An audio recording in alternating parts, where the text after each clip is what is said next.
ಕಡಲೆ ಹೊಟ್ಟಿದೆ, ಆಮೇಲೆ ಸೋಯಾ ಇದೆ, ಆಮೇಲೆ ಉದ್ದು ಇದೆ. ಕಡಲೆ ಸೋಯಾ ಉದ್ದು ಮಿಕ್ಸ್ದು ಇದೆ, ಹಳೆ ಹೊಟ್ಟೋದು, ಅದನ್ನು ಎಲ್ಲ ಶೇಖರಣೆ ಮಾಡಿ ಬ್ಯಾಗ್ಸಲ್ಲಿ ತುಂಬಿಟ್ಟಿದ್ದೀವಿ. ಸೊ 3 ಟ್ರ್ಯಾಕ್ಟರ್ ಲಾಸ್ಟ್ ಟೈಮ್ ತಂದಿದ್ದೀವಿ ನಾವು. ಒಣ ಮೇವು ಇಲ್ಲದೆ ಸಾಕಾಣಿಕೆನೇ ಮಾಡೋಕ್ಕಾಗಲ್ಲ. ನೀವು 2 kgನಾದರೂ ಕೈ ತಿಂಡಿ ಕೊಡಿ, ಸೊ ಏನೇನು ತಿನ್ನುತ್ತೆ ಅದೆಲ್ಲ ಮಿಕ್ಸಿಂಗ್ ಮಾಡೋ ಕೆಲಸ ಮಾಡುತ್ತೆ. ಇದು ನೋಡಿ, ಇದು ಹೊಸದು, ಇದರಲ್ಲಂತೂ ಏನೂ ಬಿಡೋಲ್ಲ, ನಿಮ್ಮ ಕಡ್ಡಿ ಸಮೇತ ತಿನ್ಕೊಂಡ್ಬಿಡ್ತಾರೆ. ಸೂಪರ್ ನೇಪಿಯರ್ದೇ ಮಾತಾಡಿದ್ರೆ 95% ವಾಟರ್ ಕಂಟೆಂಟ್ ಇದೆ, ಆಯಿತಾ. ಈಗ ನಾನು 1 kg ಕೊಟ್ಟರೆ 950 ಗ್ರಾಮ್ ನೀರಾಗಿ ಅದು ಯೂರಿನ್ ಮುಖಾಂತರ ಹೊರಟೋಗ್ಬಿಡುತ್ತೆ, 50 ಗ್ರಾಮ್ ಕೊಟ್ಟಂಗಾಗುತ್ತೆ. ಬೇಲಿ ಮೆಂತ್ಯ ಇಲ್ಲದೆ ನಾನು ಲಾರ್ಜ್ ಸ್ಕೇಲ್ ಬ್ರೀಡಿಂಗ್ ಮಾಡ್ತೀನಿ ಅಂದರೆ ಸಾಧ್ಯನೇ ಇಲ್ಲ. ಹೈಡ್ರೋಪಾನಿಕ್ಸ್ ತುಂಬ ಒಳ್ಳೆ ಮೇವು. 1 kgದಿಂದ ನೀವು 7 ರಿಂದ 8 kg ಮೇವು ತಕ್ಕೋಬೋದು. ನ್ಯೂಟ್ರಿಷನ್ ವ್ಯಾಲ್ಯೂ ಇಷ್ಟು ವ್ಯಾಲ್ಯೂನ ಇಷ್ಟು ಮಾಡುತ್ತೆ ಅಂತ ಅಂದ್ಕೊಳ್ಳಿ, ತುಂಬ ಒಳ್ಳೇದಾಯ್ತಲ್ಲ. ನಮ್ಮ ಟ್ರೆಡಿಷ್ನಲಿ ಏನು ಬನ್ವಿ ಕಟ್ಟೋದು ಅಂತ ಹೇಳ್ತೀವಿ, ಎಲ್ಲ ಹಿಂಗೆ ಶೇಖರಣೆ ಮಾಡಿಕೊಂಡು ನೀರು ಹೋಗೋ ಥರ ಮಾಡ್ಕೋತೀವಿ. ಬಟ್ ಸ್ವಲ್ಪ ಮಾಡರ್ನಾಗಿ ಮಾಡಿದ್ದೀವಿ. ಕೆಳಗಡೆ ಈ ಥರ ಕಲ್ಲುಗಳು ಇಟ್ಬಿಟ್ಟು ಅದ್ರ ಮೇಲೆ ಈ ಮರದ್ದು ಪೀಸ್ಗಳು ಹಾಕಿಬಿಟ್ಟು ಎತ್ತರ ಮಾಡಿದ್ವಿ, ಅಟ್ಟ ಥರ ಮಾಡ್ಕೊಂಡಿದ್ವಿ. ಸೊ ನೀರು ಕೆಳಗಿಂದ ಹಾಗೆ ಹೋಗುತ್ತೆ. ಆ ಪೀಸ್ ಒಳಗಿಂದ ಏನೋ ಬೀಳಬಾರ್ದು ಅಂತ ಹುಲ್ಲಿಂದ ಒಂದು ಹೊದಿಕೆ ಹಾಕಿಸಿದ್ವಿ. ಆಮೇಲೆ ಇದು ಬಂದುಬಿಟ್ಟು 9 ಅಡಿ ಇದೆ, ಆಯಿತಾ. ಸೊ ಏನು ಮಾಡಿದ್ದು ಹೆಂಗೆ ಅಂದರೆ, ನಾವು ನೆಲದ ಮೇಲೆ ಹಾಕೋಣ ಅನ್ನೋ ಲೆಕ್ಕಾಚಾರದಲ್ಲಿ ಸ್ಟಾರ್ಟ್ ಮಾಡಿದ್ದು ಫಸ್ಟ್ ನಾವು ಈ ಸೈಡದ್ದು ಕಟ್ಟೋಕ್ಕೆ. ಬಟ್ ಟೈಮಿನ ಸಮಸ್ಯೆ ಆಗಿಬಿಟ್ಟು ನೆಲ ರೆಡಿ ಮಾಡೋಕ್ಕಾಗಿಲ್ಲ.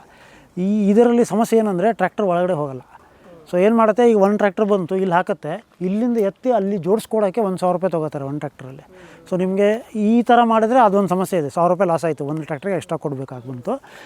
ನೆಲ ಲೆವೆಲಲ್ಲಿ ಮಾಡ್ಕೊಂಡು ನೆಲ ರೆಡಿ ಮಾಡಿಕೊಂಡ್ರೆ, ಇದೇ ಹುಲ್ಲು ಅದ್ರ ನೆಲದ ಮೇಲೆ ಇದ್ದರೆ ಡೈರೆಕ್ಟಾಗಿ ಟ್ರ್ಯಾಕ್ಟರ್ ಒಳಗಡೆ ಹೋಗುತ್ತೆ. ಅವಾಗ 9 ಫೀಟ್ ಇದ್ದರೆ 6 ಫೀಟ್ ಇದ್ದು ಟ್ರ್ಯಾಕ್ಟರ್ ಬರೋದು, ಸೀದಾ ಒಳಗಡೆ ಹೋಯಿತು, ಡಂಪ್ ಮಾಡ್ತು, ಹೋಯಿತು, ಮತ್ತು ಸೆಕೆಂಡ್ ಬರುತ್ತೆ, ಡಂಪ್ ಮಾಡುತ್ತೆ.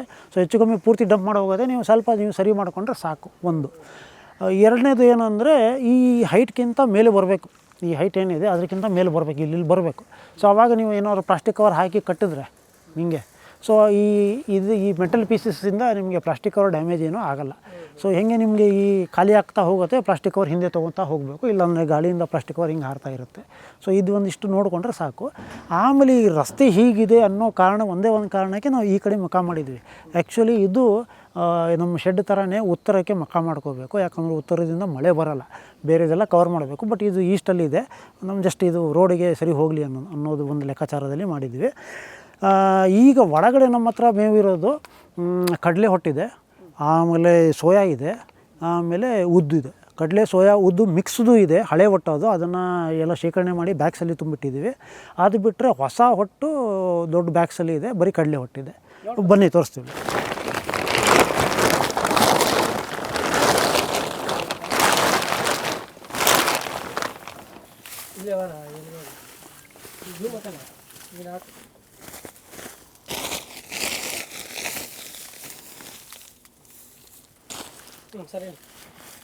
ನೋಡಿ, ಇದು ಹಳೇದು ಲಾಸ್ಟ್ ಟೈಮ್ ತೊಗೊಂಡಿದ್ದು, ಇನ್ನೂ ಉಳಿದಿದೆ ಒಂದಿಷ್ಟು, ಬ್ಯಾಗ್ಸಲ್ಲಿ ತುಂಬಿಟ್ಟಿದ್ದೀವಿ. ಇದರಲ್ಲಿ ನಿಮಗೆ ಉದ್ದು, ಸೋಯಾ ಮತ್ತು ಕಡಲೆ 3 ಮಿಕ್ಸ್ ಇದೆ. ಈಗ ಹೊಸ ತೊಗೊಂಡಿರೋದು ಇದಿದೆ.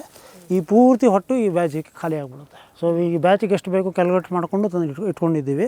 ಆ್ಯಕ್ಚುಲಿ ಟ್ರ್ಯಾಕ್ಟರ್ ಮುಖಾಂತರ ತಂದು ಹಾಕ್ಕೋಬೇಕು, ಬಟ್ ಈ ಸಲ ಜೂನ್ ಜುಲೈದಲ್ಲಿ ಮಳೆ ಆಗಿಲ್ಲ, ಹಾಗಾಗಿ ಎಲ್ಲೂ ಹೊಟ್ಟು ಸಿಗ್ತಾಯಿಲ್ಲ.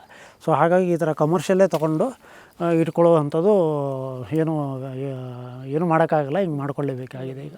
ಸೊ ಈಗ ನೆಕ್ಸ್ಟ್ ಬ್ಯಾಚ್ ಅಷ್ಟರಲ್ಲೇ ಅಥವಾ ಮಾರ್ಚ್ ಅಷ್ಟರಲ್ಲೇ ಹೊಸ ಹೊಟ್ಟು ಸಿಗುತ್ತೆ ಮತ್ತೆ.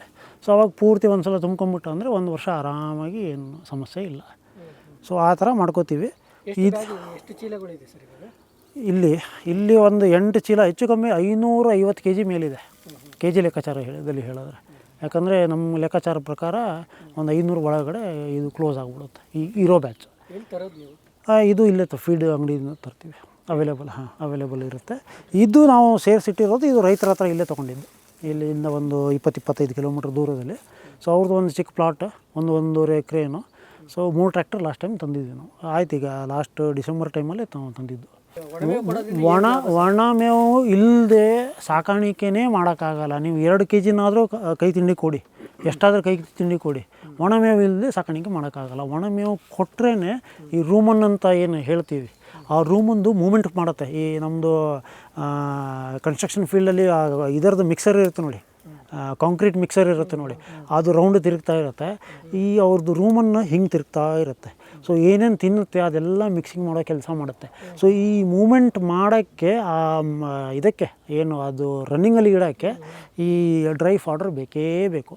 ಜೊತೆಯಲ್ಲಿ ಬರೀ ಕಾಳು ಹಾಕಿ ನೋಡಿ ಒಂದು 15 ದಿನ ಕಂಟಿನ್ಯೂಸ್ ಆಗಿ ಮೆಲಕ್ಕೆ ಹಾಕೋದು ಕಮ್ಮಿ ಮಾಡುತ್ತೆ, ಆಮೇಲೆ ಬಂದ್ ಮಾಡುತ್ತೆ.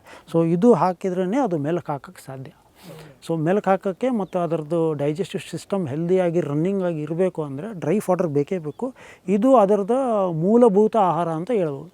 ನಾವು ಹಸಿರು ಮೇವು ಹಾಕೋದು ಮತ್ತು ನಮ್ಮ ಕಾಳುಗಳು ಹಾಕೋದೆಲ್ಲ ನಮ್ಮದು ವೇಟ್ ಗೇನಿಗೆ ನಾವು, ಅಥವಾ ಹೆಸರು ಮೇವು ಹಾಕೋದು ಹೆಣ್ಮರಿಗಳಿಗೆ ಹಾಲಿಗೋಸ್ಕರ ನಾವು ಅದನ್ನು ಹಾಕ್ತೀವಿ. ಇದು ಕಂಪಲ್ಸರಿ, ಮ್ಯಾಂಡೇಟ್ರಿ, ಬೇಕೇ ಬೇಕು. ಓಕೆ, ಯಾವುದು ಸರ್ ಇದು? ರಾಗಿನ, ಜೋಳದ? ಇಲ್ಲ, ಇದು ಪಲ್ಸಸ್ದು ನೋಡಿ. ದ್ವಿದಳ ಧಾನ್ಯದು ಪ್ಲ್ಯಾಂಟಿನ ಕಟಿಂಗ್, ಪ್ಲ್ಯಾಂಟ್ದು ಏನು ಕಟಿಂಗ್ ಬರುತ್ತೆ. ಆಮೇಲೆ ದ್ವಿದಳ ಧಾನ್ಯ ಅಂದರೆ ಇದರಲ್ಲಿ ಬರುತ್ತೆ, ಏನು ಕಾಳು ಬರುತ್ತೆ. ಸೊ ಕಾಳದಿನ ಸಿಪ್ಪೆ ಅದು ಮಿಕ್ಸ್ಚರ್ಗೆ ಹೊಟ್ಟು ಅಂತ ಹೇಳೋದು.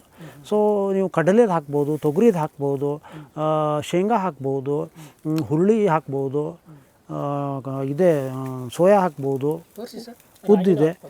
ರಾಗಿ ಮತ್ತು ಭತ್ತ ಅದನ್ನು ನೀವು ಹಾಕ್ತೀನಿ ಅಂದರೆ ಅದರಿಂದ ನೀವು ಒಂದಿಷ್ಟು ನ್ಯೂಟ್ರಿಷನ್ ಬರುತ್ತೆ ಅಂತ ಅಂದ್ಕೊಂಡ್ರೆ ಹಾಕ್ಬೋದು. ಹಾಕಿದರೆ ಅಂತ ತಿನ್ನಲ್ಲ ಅಂತಿಲ್ಲ, ಒಳ್ಳೆಯದು. ಹಾಕದೇ ಇರೋಕ್ಕಿಂತ ಹಾಕೋದು ಒಳ್ಳೆಯದು. ಬಟ್ ಅದರಿಂದ ಒಂದಿಷ್ಟು ನ್ಯೂಟ್ರಿಷನ್ ಬರುತ್ತೆ ಅಂದರೆ ಅದು ಬರಲ್ಲ. ಯಾಕಂದರೆ ಅದರಲ್ಲಿ ಲೀಸ್ಟ್ ನ್ಯೂಟ್ರಿಷನ್ ಇರುವಂಥದ್ದು ಇದು ಐಟಮ್ ಅದು. ಸೊ ಸೀರಿಯಲಿನ ಡ್ರೈ ಫಾಡರ್ ಏನಿದೆ ಅಷ್ಟು ಉಪಯೋಗ ಇಲ್ಲ ಈ ಪಲ್ಸಸ್ಸಿನ ಫಾಡ್ರಿಗೆ ಕಂಪೇರ್ ಮಾಡಿದರೆ.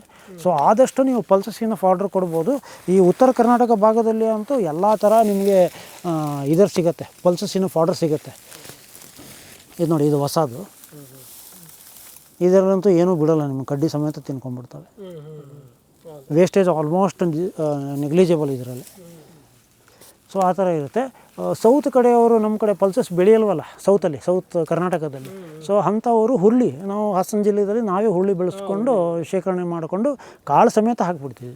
ಸೊ ನಮಗೆ ಕೈ ತಿಂಡಿದಲ್ಲಿ ಕಾಳು ಹಾಕುವಾಗ ಸ್ವಲ್ಪ ಕಮ್ಮಿ ಮಾಡ್ಕೋತೀವಿ, ಬ್ಯಾಲೆನ್ಸ್ ಔಟ್ ಮಾಡೋಕ್ಕೆ. ಇದು ಹೆಂಗೆ ಬೇಕಾದ್ರೂ ಇಡ್ಬೋದು. ಬಟ್ ಒಂದು ಸಮಸ್ಯೆ ಏನಂದರೆ, ನೀವು ಒಂದು 8-10 ತಿಂಗಳಲ್ಲಿ ನೀವು ಪರ್ಚೇಸ್ ಮಾಡಿದ್ದು ಖಾಲಿ ಮಾಡಿದ್ರೆ ಬೆಟ್ರು. ತುಂಬ ಟೈಮ್ ನೀವು ಇಡಕ್ಕೆ ಹೋದರೆ ಬರ್ತಾ ಪೌಡ್ರ್ ಜಾಸ್ತಿ ಬರುತ್ತೆ.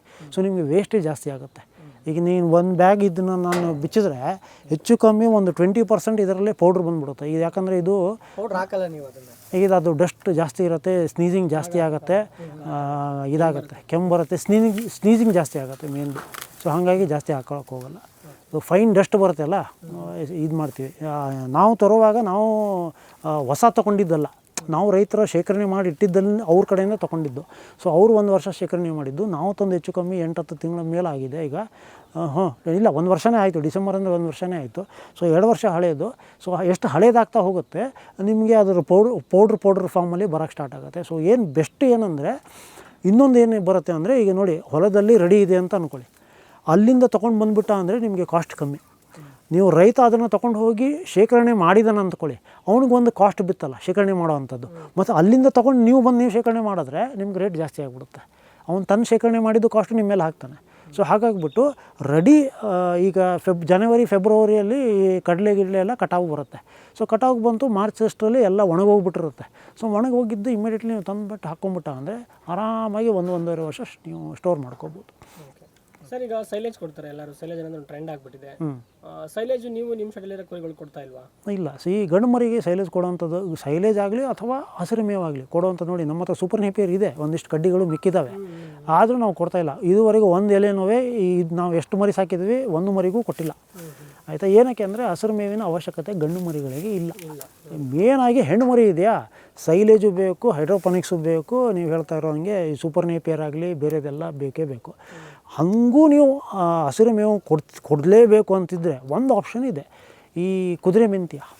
ಅದನ್ನು ಬೆಳೆಸಿಬಿಟ್ಟು ಕಟ್ ಮಾಡಿಬಿಟ್ಟು ಒಣಗಿಸಿ, ಅದು ಡ್ರೈನೂ ಇರಬಾರ್ದು, ಅದು ಇದು ಆಗಬಾರ್ದು, ಏನು ಗ್ರೀನ್ ಫಾಡ್ರು ಇರಬಾರ್ದು. ಹೇ ಅಂತ ಏನು ಹೇಳ್ತೀವಿ, HAY ಹೇ ಅಂತ ಕರೀತಾರೆ ನೋಡಿ, ಆ ರೂಪಕ್ಕೆ ಬಂದ ನಂತರ ಅದನ್ನು ಕೊಟ್ಟರೆ ನಿಮ್ಮದು ಕೈ ತಿಂಡಿಯ ಕಾಸ್ಟ್ ಸ್ವಲ್ಪ ಕಮ್ಮಿ ಮಾಡ್ಕೋಬೋದು. ಅದರಲ್ಲಿ ಪ್ರೋಟೀನ್ ಕಂಟೆಂಟ್ ಜಾಸ್ತಿ ಇರುತ್ತೆ. ಸೊ ಅದು ಒಂದು ಮಾಡ್ಬೋದು. ಇನ್ಫ್ಯಾಕ್ಟ್ ಗೌರಿಬಿದನೂರಲ್ಲಿ ಒಂದಿಷ್ಟು ಜನ ಕೊಡ್ತವ್ರೆ. ನಾವು ಕೂಡ ಒಂದು ವಿಡಿಯೋ ಹಾಕಿದ್ದೀವಿ ಒಬ್ಬರದ್ದು, ಅವರು ಕೊಡ್ತವ್ರೆ, ಚೆನ್ನಾಗಿ ಬರ್ತಾಯಿದೆ ರಿಸಲ್ಟ್. ಸೊ ಅದು ಒಂದು ಮಾಡ್ಬೋದು. ಅದು ಬಿಟ್ಟರೆ ಬೇರೆ ಏನು ಇದರಲ್ಲೇ ಬೇರೆ ಆಪ್ಷನ್ಸೇ ಇಲ್ಲ. ಟಗರುಗಳಿಗೆ ಹಸಿರು ಮೇವು ಕೊಡಬಾರ್ದು ಅಂತ ಅವಶ್ಯಕತೆ ಇಲ್ಲ, ಕೊಡಬಾರ್ದು ಅಂತ ಆ ಥರದ್ದಿಲ್ಲ, ಅವಶ್ಯಕತೆ ಇಲ್ಲ. ನೋಡಿ, ಮುಖ್ಯವಾಗಿ ಹಸಿರು ಮೇವಿಂದ ಈಗ ಇದರಿಂದ ಆ ಡೈಜೆಸ್ಟಿವ್ ಸಿಸ್ಟಮ್ ರನ್ ಆಗುತ್ತೆ.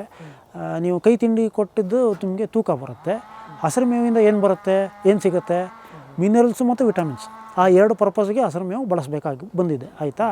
ಬಟ್ ಹಸಿರು ಮೇವಿನ ಸಮಸ್ಯೆ ಏನು, ಈಗ ಸೂಪರ್ ನೇಪಿಯರ್ದೇ ಮಾತಾಡಿದ್ರೆ 95% ವಾಟರ್ ಕಂಟೆಂಟ್ ಇದೆ, ಆಯಿತಾ. ಈಗ ನಾನು 1 kg ಕೊಟ್ಟರೆ 950 ಗ್ರಾಮ್ ನೀರಾಗಿ ಅದು ಯೂರಿನ್ ಮುಖಾಂತರ ಹೊರಟೋಗ್ಬಿಡುತ್ತೆ, 50 ಗ್ರಾಮ್ ಕೊಟ್ಟಂಗಾಗುತ್ತೆ.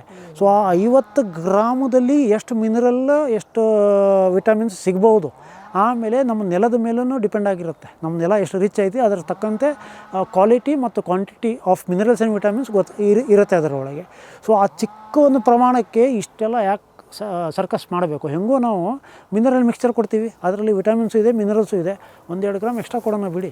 ಸೊ ಅದಕ್ಕೆ ಒಂದು ಎಕ್ಸ್ಟ್ರಾ ಪ್ರಾಜೆಕ್ಟ್ ಥರ ಮಾಡಿಕೊಂಡು ಅದ್ರ ಮೇಲೆ ತಲೆ ಕೆಡಿಸ್ಕೊಳ್ಳೋಕ್ಕಿಂತ ಬೇರೆದು ಎಷ್ಟೋ ಕೆಲಸಗಳು ಬೇರೆದು ಇರ್ತವೆ, ಇದಕ್ಕೆ ಸಂಬಂಧಪಟ್ಟಿದ್ದೆ, ಅದನ್ನ ಮೇಲೆ ತಲೆ ಕೆಡಿಸ್ಕೊಂಡ್ರೆ ಉತ್ತಮ. ಫಿಮೇಲ್ ಇದೆ ಅಂದರೆ ನಿಮ್ಮ ಸೂಪರ್ ನೇಪಿಯರೂ ಬೇಕು, ನಿಮಗೆ ಅದು ಇದು ಬೇಕು, ಏನೋ ಕುದುರೆ ಮೆಂತ್ಯ, ಬೇಲಿ ಮೆಂತ್ಯನೂ ಬೇಕು, ಅಗಸೆ ಅಂದರೆ ಗ್ರಾಸ್ ಗ್ರೀನ್ ಫಾಡರು ಬೇಕು, ಬುಷ್ ಗ್ರೀನ್ ಫಾಡರು ಬೇಕು, ಟ್ರೀದಲ್ಲಿ ಇರುವಂಥದ್ದು ಗ್ರೀನ್ ಫಾಡರು ಬೇಕು, ಅಗಸೆ ಸೊಪ್ಪು ಅಂಥವು, ಇದು ನೀಮ್ ಸೊಪ್ಪು ಅಂಥವು ಬೇಕೇ ಬೇಕು, ಸಬಾಬುಲು ಬೇಕಾಗುತ್ತೆ, ಮ್ಯಾಂಡೇಟ್ರಿ. ಇನ್ನೊಂದು, ಬೇಲಿ ಮೆಂತ್ಯ ಇಲ್ಲದೆ ನಾನು ಲಾರ್ಜ್ ಸ್ಕೇಲ್ ಬ್ರೀಡಿಂಗ್ ಮಾಡ್ತೀನಿ ಅಂದರೆ ಸಾಧ್ಯವೇ ಇಲ್ಲ, ಬ್ರೀಡಿಂಗ್ ಮಾಡೋದು ಅದು ಬೇಕೇ ಬೇಕು. ಏನಕ್ಕೆ ಅಂದರೆ ಈ ಸಣ್ಣ ಮರಿ ಹುಟ್ಟಿರೋವಂಥ ಮರಿಗಳಿಗೆ ಮೊದಲನೆಯ ಹಾಲು ಬಿಟ್ಟು ಬೇರೆ ಆಹಾರ ಹೆಜ್ಜೆ ಲೂಸನ್ನೇ ಆಗಿರಬೇಕು, ಬೇರೆದು ಯಾವ್ದಾರು ಕೊಟ್ಟರೆ ಡಿಸೆಂಟ್ರಿ ಹೊಡೆಯುತ್ತೆ. ಅಂದರೆ ಒಂದು ವಾಲ್ಯೂಮ್ ತನಕ ತಿನ್ನತ್ತೆ, ಒಂದು ಸ್ಟೇಜ್ ತನಕ ತಿನ್ನತ್ತೆ, ಆ ನಂತರ ಡಿಸೆಂಟ್ರಿ ಹೊಡೆಯುತ್ತೆ. ಇದು ಸ್ವಲ್ಪ ಜಾಸ್ತಿ ತಿಂದರು, ಬೇಲಿ ಮೆಂತ್ಯ ಸ್ವಲ್ಪ ಜಾಸ್ತಿ ತಿಂದ್ರೂ ಸಮಸ್ಯೆ ಇಲ್ಲ, ಆರಾಮಾಗಿ ಹೋಗುತ್ತೆ, ಅಂದರೆ ಸರ್ವೈವ್ ಆಗುತ್ತೆ, ಏನೂ ಸಮಸ್ಯೆ ಬರೋಲ್ಲ.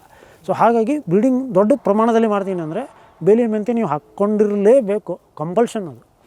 ಸೊ ಇದು ಕೆಲವನಿಗೆ ಬೇಕು, ಕೆಲವನಿಗೆ ಬೇಡ. ಈಗ ನಮ್ಮ ಹತ್ರ ಅದು ಫಿಮೇಲ್ ಇಲ್ಲ ಅಂದಮೇಲೆ ಅದ್ರ ಬಗ್ಗೆ ನಾವು ತಲೆ ಕೆಡಿಸ್ಕೊಳಕ್ಕೆ ಹೋಗ್ಬೋದು.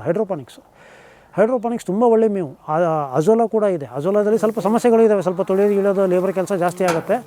ಬಟ್ ಹೈಡ್ರೋಪಾನಿಕ್ಸ್ ತುಂಬ ಈಸಿ. 1 kg ನೀವು 7ರಿಂದ 8 kg ಮೇವು ತಕ್ಕೋಬೋದು. ಆಮೇಲೆ ಅದಕ್ಕೆ ನನಗೆ ನಂಬರ್ಸ್ ಜ್ಞಾಪಕ ಇಲ್ಲ, ಏನು ನ್ಯೂಟ್ರಿಷನ್ ವ್ಯಾಲ್ಯೂ, ಇಷ್ಟು ವ್ಯಾಲ್ಯೂನ ಇಷ್ಟು ಮಾಡುತ್ತೆ ಅಂತ ಅಂದ್ಕೊಳ್ಳಿ ನ್ಯೂಟ್ರಿಷನ್ದು. ಸೊ ತುಂಬ ಒಳ್ಳೇದಾಯ್ತಲ್ಲ, 1 kgಗೆ 7 kg 8 kg ಸಿಗ್ತಾಯಿದೆ, ಜೊತೆಯಲ್ಲಿ ನ್ಯೂಟ್ರಿಷನ್ ವ್ಯಾಲ್ಯೂ ಇಷ್ಟರಿಂದ ಇಷ್ಟ ಆಗ್ತಾಯಿದೆ ಅಂದರೆ ಒಳ್ಳೇದಲ್ವಾ. ಬಟ್ ಹೆಣ್ಮರಿಗೆ ಬೇಕು, ಗಂಡು ಮರಿಗೆ ಅವಶ್ಯಕತೆ ಬೀಳಲ್ಲ. ಹೆಣ್ಮರಿಗೆ ಕೊಡಿ, ಒಳ್ಳೆ ಹಾಲು ಕೊಡುತ್ತೆ, ಚೆನ್ನಾಗಿ ಬೀಟಲ್ ಇದ್ದವ್ರು ಬೇಕೇ ಬೇಕು. ಸೊ ಅದನ್ನು ಮಾಡ್ಕೋಬೋದು.